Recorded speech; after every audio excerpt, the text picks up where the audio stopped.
आज मैं आपसे कॉन्स्टिपेशन के बारे में बताऊंगा। यदि आप किसी भी प्रकार से आयुर्वेद के नियमों का पालन कर रहे हैं या मैंने जिस प्रकार से इसके पहले के वीडियो में बताया कि आपको दिनचर्या किस प्रकार से रखना है और ऋतुचर्या में किस प्रकार से आपको रहना है, इन सभी बातों को आप फॉलो कर रहे हैं। इसके बाद भी अगर आपको परेशानी बनी हुई है, आप सुबह का भोजन टाइम पर करते हैं, शाम का भोजन टाइम पर करते हैं, पानी की रूटीन बराबर रखते हैं, पानी पीने के टाइम को आप बराबर ध्यान रखते हैं,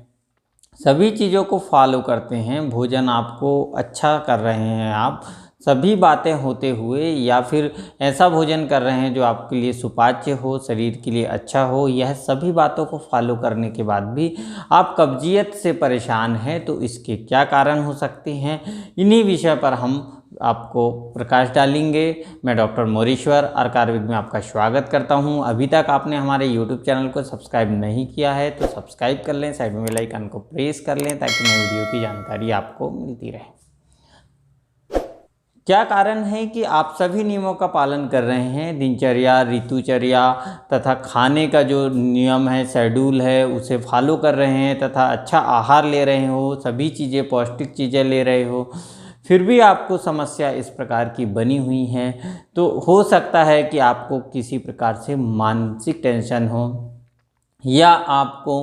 किसी प्रकार का भय हो गया हो। भय की वजह से भी यह समस्या हो सकती है। दिमागी रूप से भय बैठ जाता है, जैसे स्टूडेंट्स में स्टडी का भय होता है या एग्ज़ाम का भय होता है। एग्ज़ाम का भय जब दिमाग में हो जाता है तो वह उसमें चिंताग्रस्त है या डर में होता है, उसका पोषण प्रॉपरली नहीं हो पाता है और उससे कॉन्स्टिपेशन की शिकायत धीरे धीरे बनने लगती है। दूसरे प्रकार का भी भय हो सकता है, भय किसी भी प्रकार का हो, यह अवस्था आपको मिलती है तो यह समस्या हो सकती है। यदि आप चिंताग्रस्त हो, डिप्रेशन में हो या किसी प्रकार का स्ट्रेस है आपको, या स्टडी का हो या फिर लाइफ से रिलेटेड हो, यदि किसी जॉब से रिलेटेड हो या फिर आपको किसी चीज़ की चिंता लगी हुई है, ऐसी अवस्था में भी आप कॉन्स्टिपेशन की समस्या बनेगी। क्योंकि जो पाचन के लिए जो एनर्जी होती है, डाइजेशन के लिए जो स्टमक की ओर एनर्जी कार्य करती है, वह आपको चिंता में समाप्त हो जाती है या ब्रेन की ओर रन करती है। ऐसी अवस्था में आपको कॉन्स्टिपेशन बना रहता है। यदि आप शोक में डूबे हुए हो, यदि किसी प्रकार का आपको शोक हो गया हो आपके मित्र के बिछड़ने का, या फिर हो सकता है कि आपको किसी के डेथ हो जाने की वजह से या कोई अन्य शोक है आपको, आप शोकाकुल रहते हो, कई दिनों तक आप शोक की अवस्था में बने रहते हो, तो ऐसी अवस्था में आपका मानसिक संतुलन बिगड़ने लगता है, आपका मन भोजन में नहीं लगता है, आप भोजन प्रॉपरली रूप से नहीं कर पाते हैं। ऐसी अवस्था बनने पर भी आपको यह समस्या हो सकती है।